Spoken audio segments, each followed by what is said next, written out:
individual. From the Marxist comes the argument how economic equality is extremely crucial for realizing rights. Rights are meaningless if it is not in a society of equal beings. And economic equality, the famous argument about how liberty is not the same for both the rich and the poor, and therefore the realization that unless and until there is economic equality, liberty would be meaningless. And Marx extends again the social basis of individual rights and is critiquing capitalism and pointing out how it's only within a socialist society that this notion of economic equality and liberty would be realizable. Thomas Green, within the liberal argument, extends it by pointing out that liberals do not no longer going to be theorizing or no longer reflecting on the individual as free and equal persons, but individual as a social self. This was in the late 19th century. One more dimension of this natural rights argument, which was critiqued from the early 18th century, and that was the feminist critique, pointing out to the incompleteness of the doctrine by saying that these rights somehow was incomplete because it made no references to women, who constitute 50% or more of the population, and the male basis of these rights, or male biases of these rights, was something that was highlighted.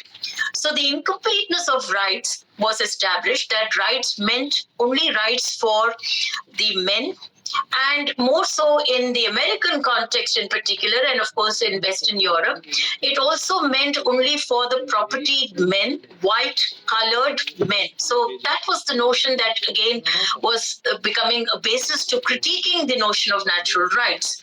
And from there on, the argument that equal rights must mean women's rights, equal rights must mean rights for the colored, equal rights also mean rights for the non-propertied. So all these dimensions of rights becomes integral in the 19th century, which is often described by Hobsbawm as a century of struggles. This was a struggle for equal rights. It initially started with equal civil rights, meaning the right of expression, right of speech, right of property, right of custody, and then came political rights, right of vote, which was such an important right, and a long struggle was waged the whole of the 19th century. Women struggled much harder to get the right to vote, and even after securing the right to vote, they still had to struggle for securing the right to stand for elections. The right of vote is a singularly important right because that gave us the ability to voice our opinions, to choose the kind of governments we want, and certainly make governments accountable. This was the time when democratization began and liberal constitutionalism began to gradually emerge as liberal democracies. And cornerstone of liberal democracy was equal rights, which meant for all, irrespective of race, religion, culture, gender, in the Indian context, of course, the caste, region, no reason to discriminate, and the idea that rights are equal for all human beings, irrespective of who they are or what they are. That was again beginning to take shape. Right to vote also gave us the ability to choose our governments, and as I said, political authority was no longer seen as something divine, but it was contractual. It has to be responsible. It has to be autonomous. It is something we can dismiss. And along with this, you see the argument which again Locke set forth. Political authority has to be there for a fixed period of time and re-elected. There's no question of an authority can just go on endlessly. So fixed tenures, making authority responsible, these are again very part and parcel of the notion of rights. I stress this because rights are just not about the rights we have, but how we can get the political establishment to make our rights secure and meaningful. After political rights came the social and economic rights, which were important. The Soviet Constitution is a landmark constitution because it was this constitution that guaranteed civil, along with civil and political rights, economic and social rights. And when the United Nations adopted the Declaration of Human Rights, and then the two covenants. Here again, you see the covenant on civil and political rights. Most people signed it. Most countries signed it, whereas the covenant on social and economic rights, that was again a very debatable one. If you go by, America is yet to sign the covenant on the grounds that economic and social rights don't need a covenant in that sense. These are linked to the levels of development, what they call the material wherewithal of a society. What is significant is the civil and political rights, essentially what Isaiah Berlin described as negative rights. All it needs is the government does not do anything. It has to keep the space free for the individual to exercise his rights, and that's how they were described as negative rights. But there were nothing negative about these rights. It is negative in the sense that government will not interfere with what the individual has in terms of these rights. Social and political rights were often seen as positive rights, positive in the sense it essentially provides for a very meaningful exercise of one's freedoms. And with freedom, how can we live a good life? What is good life? Those are the very debatable topics. Those are the very debatable questions that philosophers have grappled with from the early 20th century, more in particular, ever since Isaiah Berlin gave this distinction between negative and positive liberty.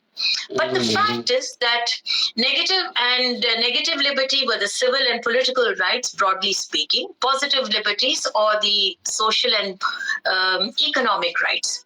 As I said, the American government or America has never, United States has not signed the covenant, and I'm focusing on this because of the argument that social and political rights need not be guaranteed in that sense. It will automatically flow once you have the levels of development, good GDP growth. And this is the argument that Morris Cranston highlighted. And that's one of the basic controversy of the contestation about human rights in the middle of the 20th century.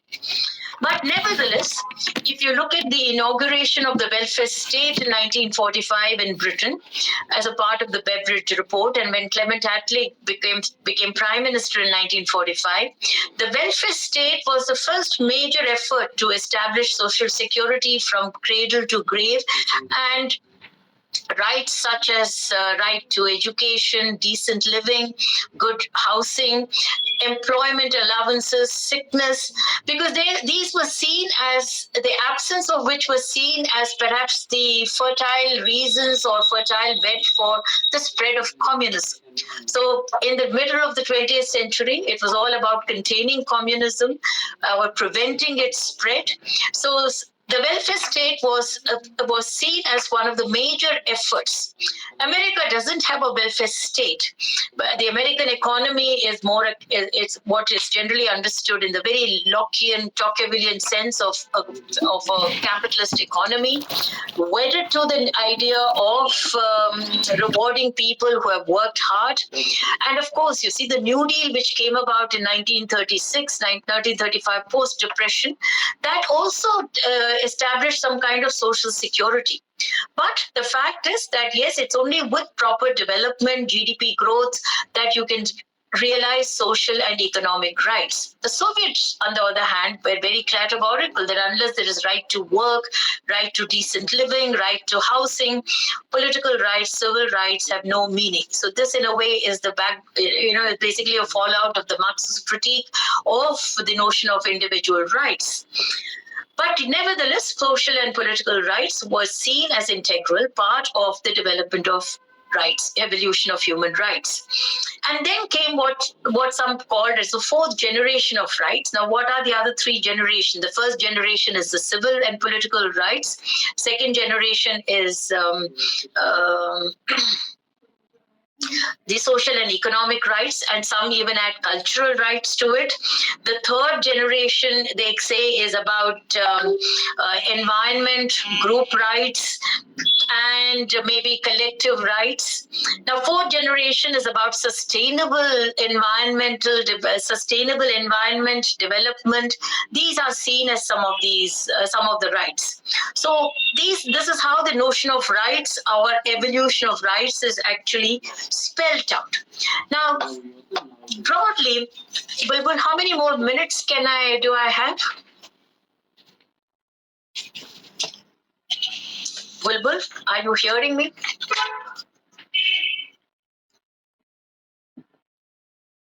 Okay, I think anyway, so very briefly, let me just focus on some aspects here. That these four generations of rights that we talked about, most importantly, civil and political rights, followed by economic and social rights. Now, all these rights are individual-based rights. What we mean by that is the individual who exercises these rights, the individual is the bearer of these rights, and therefore the individual is in a position to acquire these rights, protect his rights, and if his rights are not guaranteed, he can take legal remedies, constitutional remedies, and get his rights enforced.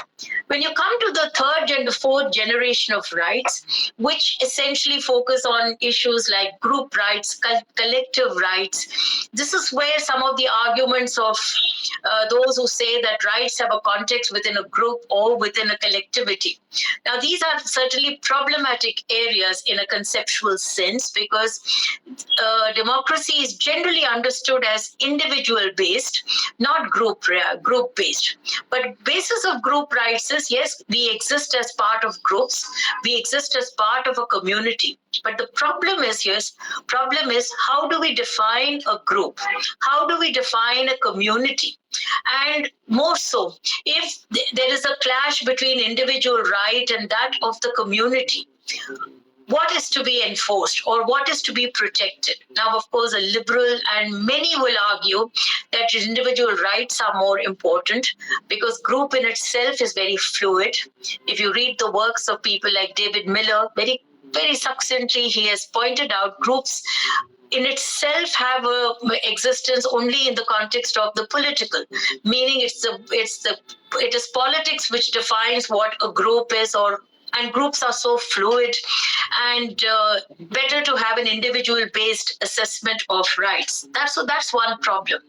The other is that when we focus on group rights or the rights of the collective, we tend to forget what people like Brian Barry highlight, that we tend to forget, as Brian Barry pointed out, shared disadvantages, meaning that rather than focus on cultural rights, rather than focus on community-based rights, why don't we still continue to focus on shared disadvantages, meaning lack of proper housing, lack of proper education, lack of basic sanitation facilities, lack of means to tackle poverty, unemployment. These are shared disadvantages, and these are something which need to be tackled. And it's not as if we live in a world where poverty, unemployment, or social injustice does not exist. So we still have to work on these areas and strengthen it, what essentially is understood as the politics of redistribution. Joseph Stiglitz, in his latest book, very clearly reminded us, saying that how we cannot abandon social and economic basis to individual rights and work out a social base and a basic minimum, critiquing the neoliberal agenda and pointing out how we essentially have to lay down the limits to market.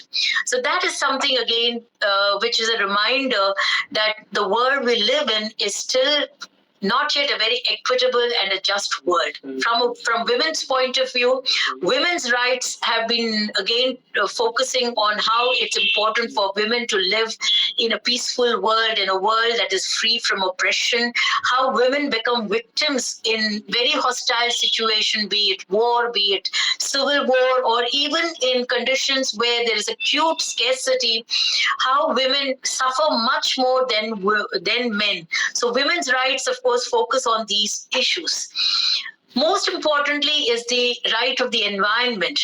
Increasingly arguments about right to a healthy environment, sustainable environment, arguments against the climate change, meaning how climate change impacts our existence.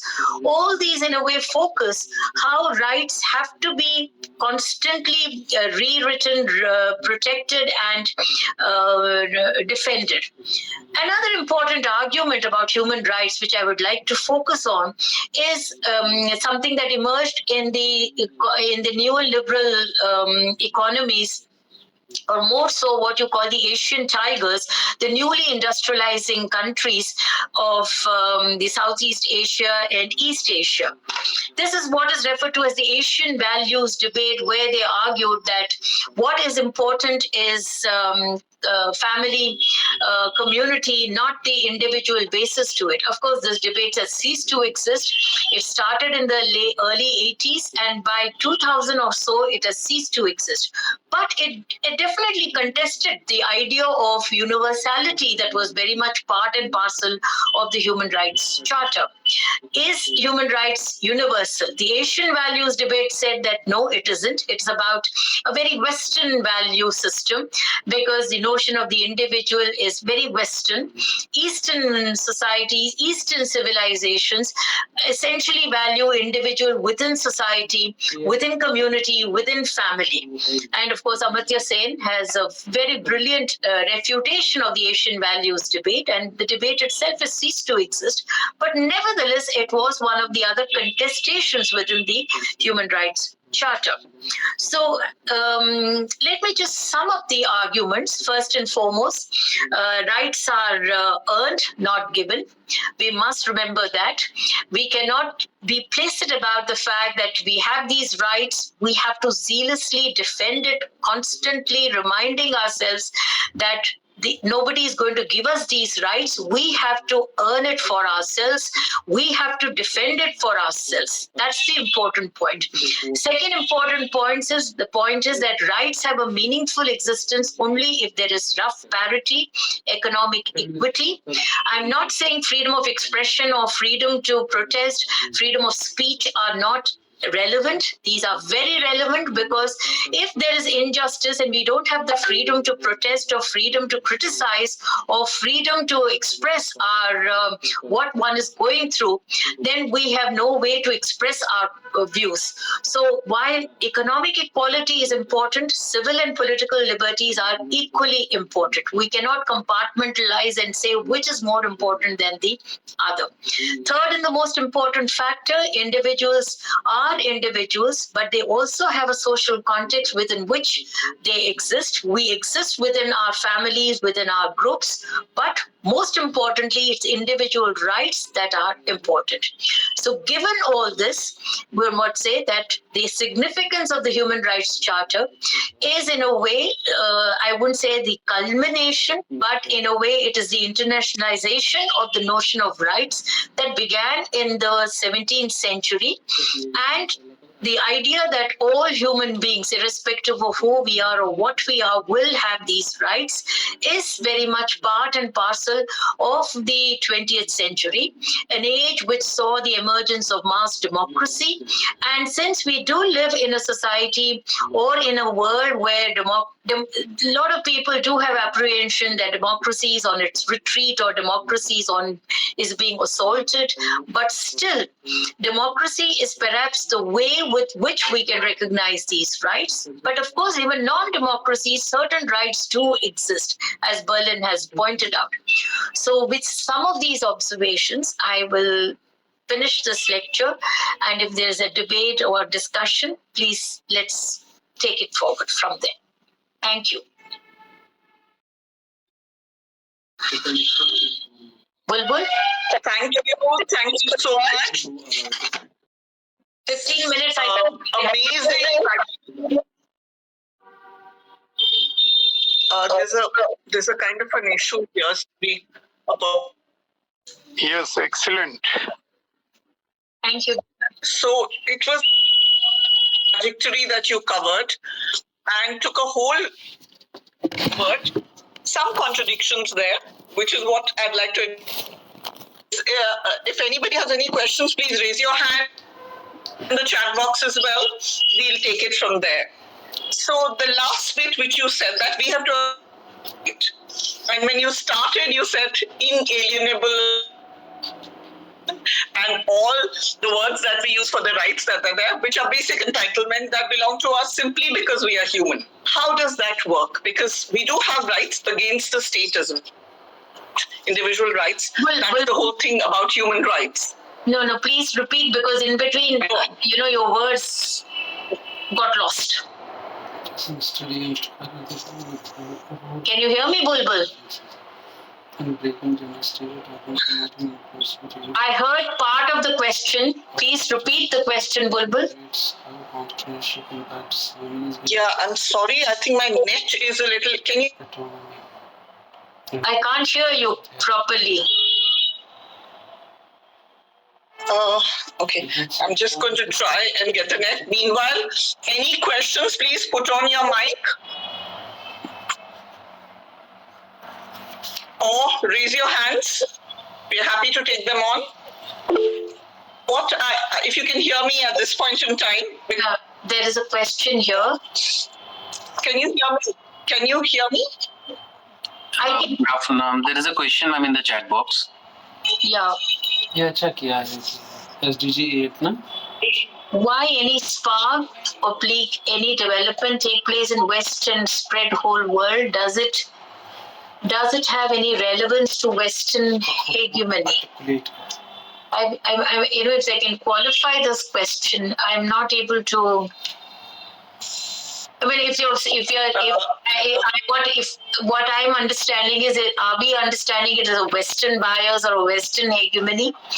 I would say no, because it's just these concepts may have emerged in the West, but that is not just about it being a Western concept. This is how I would look at it. Human rights are truly universal in that sense. That's how I very briefly alluded to the Asian values debate that emerged in the 1980s. And every country, even India, is a signatory to the Human Rights Charter. So I'll put it in that sense. Professor Raju says, how do you resolve conflict between individual and group rights in the Indian context? Oh boy, Roger, that's a very long question, and a very long answer. See, the first and foremost, yes, individual rights have to be resolved first at the level of the individual. But in certain things, in certain cases, it also is within the group. Now, in the Indian context, as you pointed out, how do we resolve it? It has to be resolved. The theoretical tensions will be there between individual and the group to which he belongs. And group rights, some say do not exist in even as a notion. But how do we resolve it in the Indian context? There's a very long answer which I have to. Can we keep it for another day if it's possible? And I am not an expert about the Indian context, but I would say that caste-based or even caste-based resolution, these are issues that need to be settled in a way that. Okay, can we confine it to the context of multiculturalism, Indian context? Multiculturalism, I would say that I have written about multiculturalism. I am not in favor of the way the multiculturalists argue that group rights have to be factored in. That's how I quoted Brian Barry's argument about shared disadvantages, because how do we define a group? That is a problem. What if there's a conflict between individual within the group? If the individual is oppressed by the group, or the group becomes kind of overbearing on individual rights? what clearly has to take precedent is individual rights, shared disadvantages. The way Brian Barry has argued, I go along with that argument. One more thing I would like to remind is about our cultural identity, cultural rights are important. And here I would go with what Isaiah Berlin points out, that much as these are important, equally important is the notion of a shared identity, common space. There are so many ways that we can divide people, but so difficult to bring people together. So I am more in the classical liberal tradition of placing it in the individual context, essentially identifying with the scholars I've mentioned to the limits of the multicultural and the cultural rights argument. And the same goes with identity politics also, because identity is important, but more important than identity is, the economic, social concerns that concerns us as individuals. Right of good living spaces, employment, decent education, good education. These are far more important, in my opinion, than, and this is, it's not just mine, but I'm just endorsing what people like Brian Barry, Isaiah Berlin have pointed out. And it's in that context, I would say, why both Hillary Clinton and Kamala Harris lost, because there was so much of stress on identity and not about economic and social issues. And there's another one. How do you look at technology in its current form? Artificial intelligence impacting the idea of right and autonomy. Yes, this is a serious one. A lot of people do talk about how it takes up in notions like invasion of privacy, idea of autonomy. No doubt about it. But still, it's in its very early stages. We need to work it out. But I think still feel as human beings, we can still assert our own sense of identity and our own sense of autonomy. Machines are important. Artificial intelligence is an important factor to factor in. But I am not going to be, amongst those who think that they will kind of overtake us. But I would like to still give a great deal of thought about it. Then states' growing capacity in terms of surveillance system or biometric being implemented in several. This Professor Ali's comment. The classic debate between how much of security and how much of liberty. That has always been. It's just it has its no new ways of defining itself. I'll just remind you, if you give up your liberty for the sake of security, as Benjamin Franklin said, you deserve neither security nor liberty. So we need to make a balance between the two. Security is important because we do live in a world, particularly after the attacks on whether it's climate change, whether it's terrorism, whether it's all kinds of change, which essentially bring about a very insecure existence. But at the same time, we should not forget the sense of freedom, sense of liberty that we need to have for ourselves. Can you please? Abhijit has a question, such a long one. If you can just spend how postmodernist, where is it gone? Just give me a minute. He says, thank you, ma'am, for covering a long trajectory of the concept of right, but you could spend a minute on how postmodernist and psychoanalytical thinkers deal with the concept of right. I ask this because all the thinkers you mentioned assume a unitary form of self. I know. Concrete self-existent, whatever, yeah. He's, Abhijit is a PhD scholar in the department who's working on Lacanian concept, of the gaze and stuff, yeah. Postmodernism, you see, the problem is it denies universals. It denies even the existence of the rational self. And it's more a critique. I dismiss postmodernism as a critique of existing theories, but not a very genuine alternative. And Dr. Amina is from Sarojini Naidu Center, Amina Hussain. But of course, the notion of rights, we have to be sensitive to the evolving identities of people. That much I will concede, but certainly in the postmodernistic argument, I don't go along with it. Psychoanalytical, again, the fact is that we need to, I certainly believe we need to work within the Enlightenment definition of the self, and how do we take it further, because that is the basis of rights. And I'll just quote what Habermas had to say: constitutional morality, constitutional citizenship. This is it. You see, criticisms are there, but they are, if they're going to be at the level of criticisms only and not a viable alternative, then it becomes very problematic. Amina has how... He has a subtext to his question about post-structuralist framework. Post-structuralism, Bulbul, is part of postmodernism in a way, right? So I just said what I had to say. Okay. Yeah. How human rights framework can address systemic issues like gender pay gap, unpaid care work. Yes, these are important concerns that women's groups do raise. And gender pay equity is important. Unpaid work, care work, again, is something that societies have to factor. And we are still very far from all that. Gender justice is something still a very, very distant goal for many of us. And that is many, when I mean many of us, many of the countries. And that's a very unfortunate thing. You see, unless and until we create an equitable world, and an equitable world would mean some kind of gender parity, be it work, be it even paid work. And I think we should all begin, I used to say this to my students, and I'm repeating it, we begin in our own homes. Get the menfolk in the home to work towards household work and contribute to household work. But yes, these are very important concerns, and women have to struggle for it. But in course of their struggle, they should not forget the other disadvantaged sections of society. Purely making women's issues a very middle class concern is not a very good thing. This is where gender must kind of intersect with class and caste in the Indian context in particular. Class, of course, in the overall context. Think of the poor women, just not the middle class women.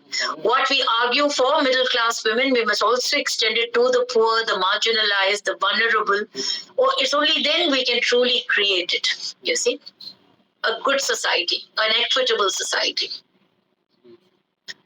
Ahmed Ali has a question. If you'd like to read that. I'm not able to. Okay, let's scroll it. Yeah. Okay. I mean, any right development which take in best Black Lives Matter.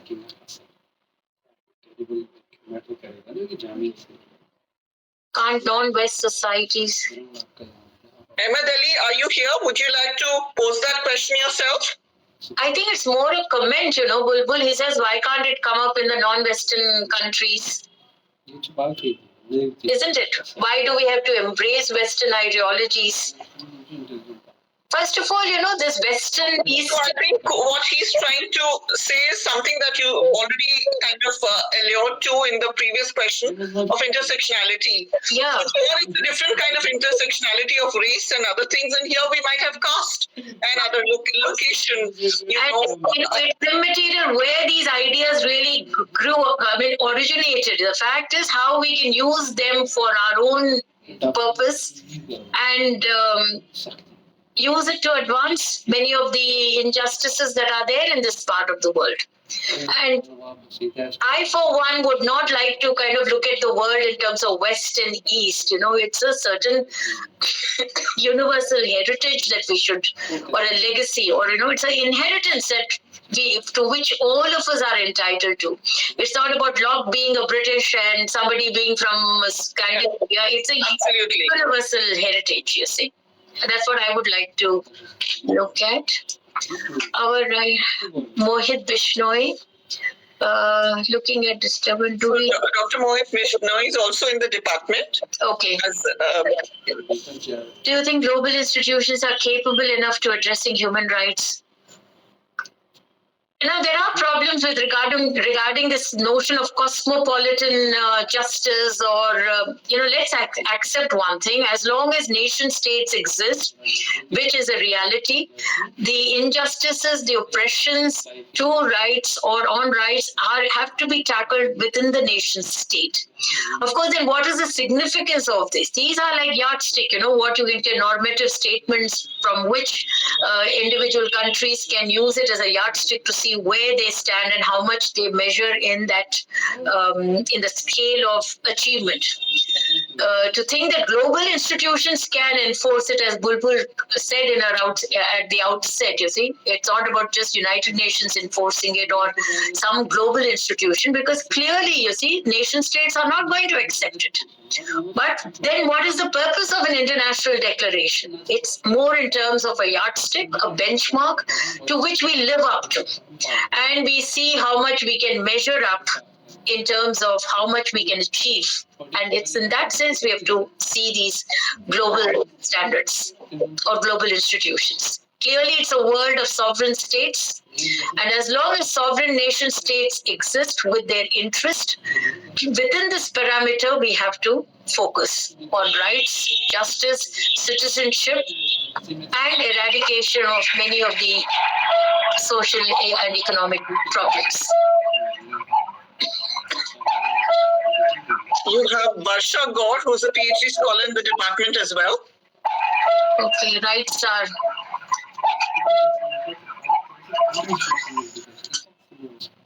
Earning is something that you need to know certain path to achieve. Rights as earning. No, I'm not saying rights as earning. Rights are earned, meaning that we have to zealously protect these rights.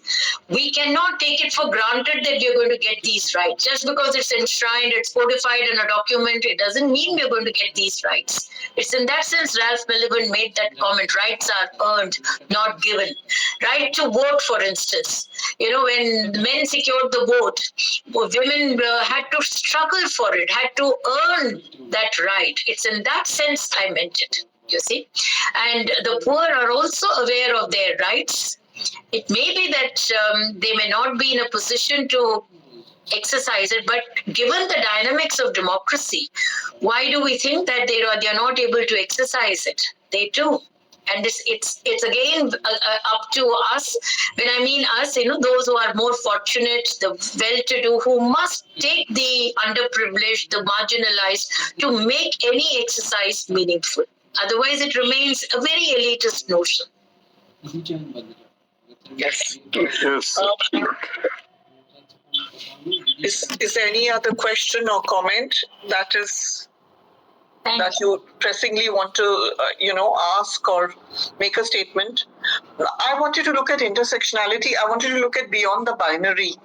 What are your ideas on that? Because are we looking at that as a minority? Because we're looking at gender identity in, every day this thing is growing. Sexual orientation or gender identity for that matter, but gender identity here, transgender, transsexual, transvestite, intersex, gender fluid, gender non-binary. The latest I heard was, and I have to look up each time when I look at this, abrosexual, so in the whole orientation. How many of these would form minority and who would decide? Because there are at least, and this is a point I was trying to make when you couldn't hear me, that there are at least two sides to any human right, if not many more than two. So what you're supporting or what you're not depends on which side you're perceiving it. Ecology, environment, such a significant issue, which is talking about development and ecology there. How do you fit that in? But broadly, first on the portion of the ... in the LGBTQ. I mean, would you have any ideas not from a feminist perspective, but from a theorist perspective? How do you see it? Because these are practical identities that we have to deal with. The Aadhaar card has put in other gender there now. And, how do you deal with it? It's really not operational. So a lot of the theoretical thing is on paper. The UN is on paper. You sign all these conventions and we are still where we are. We are the most rights-based constitution in the world. And It's a very tricky question, Bulbul, very contentious, let's face it. How much we want to kind of do away with these so-called binaries? Are we ready for it? And is it something that, we maybe the intellectuals, those who are involved in various grassroots movements, they are the ones who are talking about it. So it's a very sensitive issue also, as I said. Difficult to answer. Theoretically also, it's still evolving. And the fact is, society is still yet not very tolerant to many of these things, isn't it? And why only about these binaries? There are so many other issues that society or politics itself is not receptive for it. So we'll have to wait, because you see, one, at the level of theory, you may be theorizing, but whether society, politics is ready for it is another thing. Regarding development and environment, again, a balance has to be made, because development is crucial. Again, here there's that north-south divide. The poorer countries, they feel that they have now the right to develop. What kind of development? What is the sustainable development? All these are again difficult to get ready answers. At least we have started to think about it. Much as you have to think in terms of development, but it cannot be at the cost of at the cost of climate change, which is happening so dramatically, so decisively, so much so that sometimes when you see all those visuals, you wonder, what is development? Is this the development? But again, the debate, climate change has to be taken care at a very technological level through a very scientific management. Is it that, or is it change in habits? Are we ready to undo many of the things, go back to a kind of a pre-industrial or early industrial stage of our existence, cut down on conscious consumption? Conspicuous consumption, yes. The throwaway culture, which earlier used to be something which only was confined to the very few rich countries, but has taken over virtually the whole. Even in India, you have this throwaway culture, right, amongst many of us, not recycling. So again, a balance has to be established. And you know what, there were 2 days ago, there was an interesting article in The Guardian about how the lawmakers in the United States, they pass laws against those who are going to be disrupting development within the United States. So as you were saying about right of protest, and even in our own country, those, be it the Narmada Bachao Andolan or the Chipko movement, how these have also helped us to shape our narrative on development. And once again, what do we give more preference to, precedence to, development or environment? These are tricky questions, you see. I don't think I have the last answer, but I think it's still evolving. Yeah. So let's see how it's open-ended, and I think you've really pitched it really well. Yeah. Because this is something which is, yes, and we will not have answers, because there are two facets to those rights, and from whichever perspective you look, it is right. Yeah. So as I say, human rights is a very it's a contested concept. Yes. You can take any framework and come to your logical conclusion. Right? I mean, the framework which I gave was maybe the traditional framework within the Enlightenment liberal argument and how we understand the discourse on rights. But you just change the basic formulation, you can then take it in a very different way altogether. Right? Thank you so much. And Azhar, are you there? Azhar Ali, Dr. Azhar Ali? Thank you very much. Yeah. Thank you.